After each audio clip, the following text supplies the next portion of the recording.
Mayroong kakaibang nangyayari sa Washington pagdating sa Iran. Agad na ipinatawag ni Donald Trump ang kanyang National Security Team sa White House para gumawa ng pinal na desisyon tungkol sa Iran. Habang lahat ay naghihintay ng may kaba, inaabangan nila kung anong desisyon ang ihaharap niya sa mundo. Bago pa ipatawag ang pagpupulong na ito, sinabi ni Trump na Biyernes ng gabi niya iaanunsyo ang pinal na desisyon tungkol sa digmaan laban sa Iran. Pero ngayon ay Sabado na ng gabi at biglang natahimik si Trump at hindi nagsasalita, wala ring anumang pampublikong pahayag. Lumabas ang balita na umanay may paunang kasunduan ang Iran at Estados Unidos na palawigin ng 60 araw ang tigil putukan para sa masinsinang negosasyon. Totoo, nagsimula nang maghayag ang mga opisyal sa Washington tungkol sa paglagda sa isang memorandum ng kapayapaan kasama ang Iran. Nitong Biyernes, biglang naglatag si Trump ng mga kahilingan ukol sa kipot ng Hormuz. May kaugnayan ito sa kipot, nuclear program ng Iran at pag-unfreeze ng mga asset ng Iran sa ibang bansa. Sa Tehran, tinanggihan nila ang kasunduan at humiling ng aktwal na pera mula sa mga Amerikano. Giit nila, hanggat wala ang pera sa Tehran, walang kapayapaan. Ngayong araw, inanunsyo ni kalihim ng digmaan ng Estados Unidos, Pete Hegseth, na handa ang Amerika sa bagong pag-atake kung hindi susunod ang Iran sa mga hinihingi ni Donald Trump.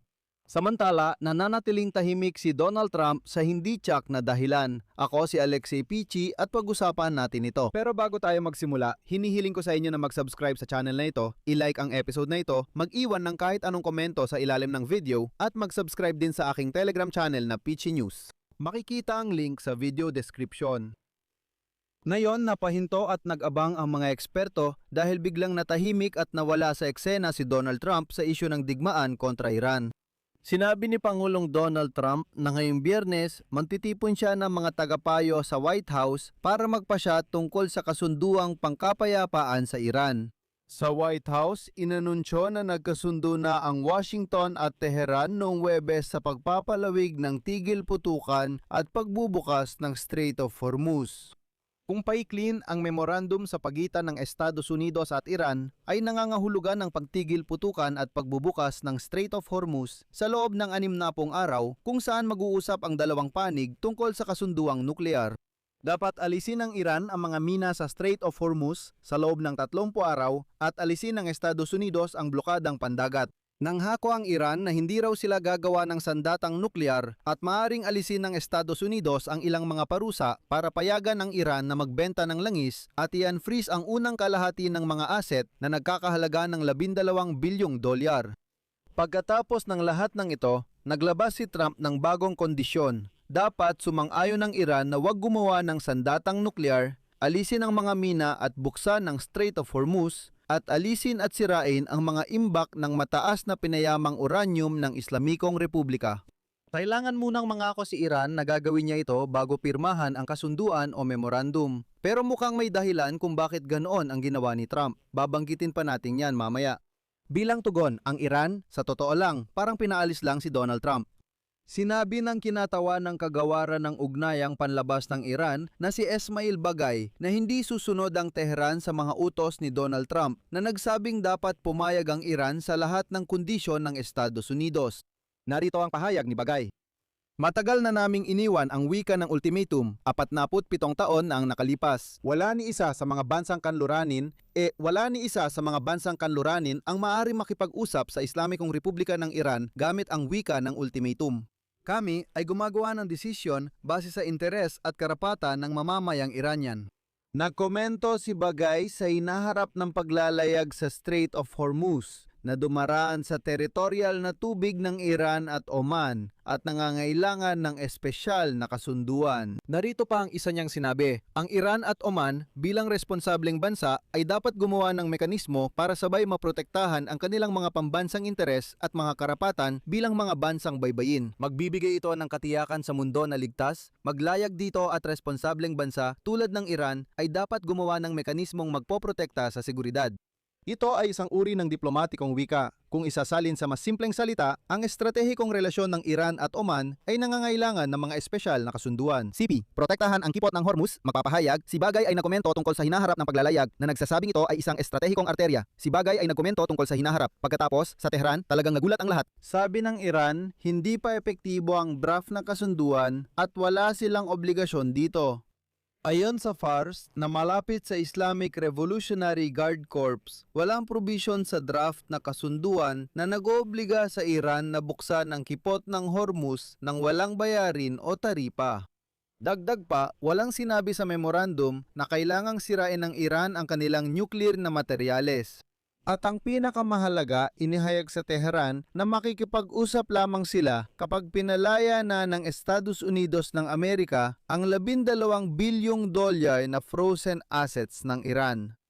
Hindi magpapatuloy ang Tehran sa susunod na mga yugto ng negosasyon hanggat hindi pa natatanggap ng Iran ang pera. Direktang ultimatum ito, ayon sa mga Iranian, $12 bilyong ang hinihingi nila para pumirma man lang kami ng memorandum.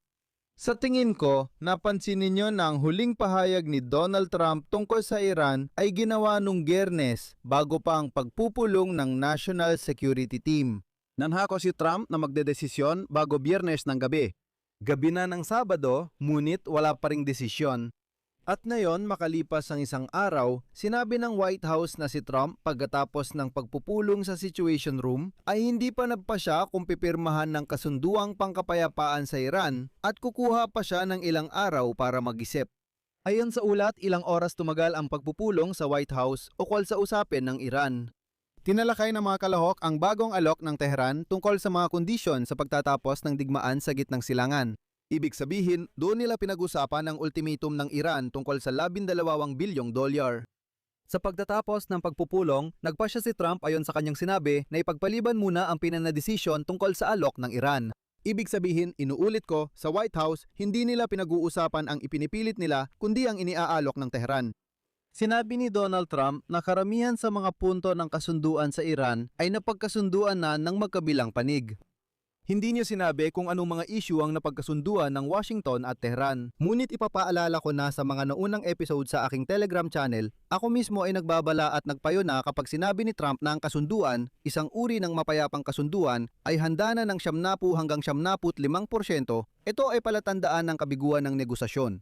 Ito ay palatandaan ng mga pag-uusap ay papunta na sa isang ganap na dead end. At malinaw na si Trump ay nasa isang dead end na yon.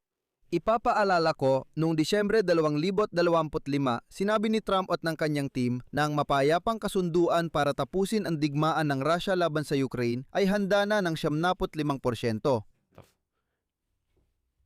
Mahigit kalahating taon nang lumipas pero walang nagbago. Natigil na talaga ang negosasyon. Sa simula ng linggong ito, sinabi ng team ni Trump na ang mapayapang kasunduan sa Iran ay handa na ng 75%. At ngayon, nitong huling araw, si Trump ay tahimik na lang at hindi nagsasalita sa hindi malamang dahilan. Habang wala pang pahayag si Trump kung bakit hindi natuloy ang kasunduan sa Iran, sinabi ni Ministro ng Digmaan ng Amerika Pete Hegseth na ito ay nakakaintriga. Kahit anong kasunduan ay magiging kapaki-pakinabang. Uulitin ko, diretsahang sinabi ni Pete Hegseth, kahit anong kasunduan sa Iran, kahit ano pa yan, ay isa ng tagumpay. Binigyan diin niya na hindi nagmamadali ang pinuno ng White House sa pagdedesisyon upang masigurong ang kasunduang pangkapayapaan sa Iran ay hindi magpapahintulot sa Iran na magkaroon ng sandatang nuklear. Ngayon, babanggitin ko ang sinabi ni Pete Hegseth. Ngayong umaga, nakipag-usap ako kay Donald Trump. Hiniling niya na bigyang diin ang kanyang tiyaga sa isyung ito dahil ang Amerika ay bahagi ng makasaysayang proseso. Gusto niya na ang anumang kasunduan ay maging maganda at tunay na kapaki-pakinabang at yun ang dahilan kung bakit siya ay kumikilos ng may pagtitiyaga. Kung hindi papayag ang Iran sa isang kapaki-pakinabang na kasunduan na magtitiyak na wala silang sandatang nuklear, mapipilitan ng Tehran na harapin ng militar ng Amerika. Alam mo ba kung anong nakakatawa sa sitwasyong ito? Nang tanungin ng mamamahayag si Pete Hegseth, ano po ba ang ibig sabihin ng sinabi ninyong kahit anong kasunduan ay magiging maganda? Nagsimulang kabahan si Pete Hegseth at sinabi niya na, CP, gusto ko ang mga hindi tapat na tanong mula sa mga hindi tapat na mamamahayag. Parang sinasabi niya na yung mamamahayag ang may problema, Hindi siya ang nagsabi ng kung ano-anong kalokohan. Dito na muna ako titigil. Isulat ninyo ang inyong opinyon at mga konklusyon sa mga komento sa ilalim ng episode na ito. Mag-subscribe kayo sa channel, pindutin ang kampanilya at huwag kalimutang mag-like. Bukod pa dyan, kung gusto niyong suportahan ang trabaho ng YouTube channel na ito, maaari niyong gawin ito sa pamamagitan ng kahit anong donasyon gamit ang mga link at detalye sa description ng video na ito o sa QR code na nasa inyong mga screen. Yun lang po, ingatan ninyo ang inyong sarili. Paalam sa lahat.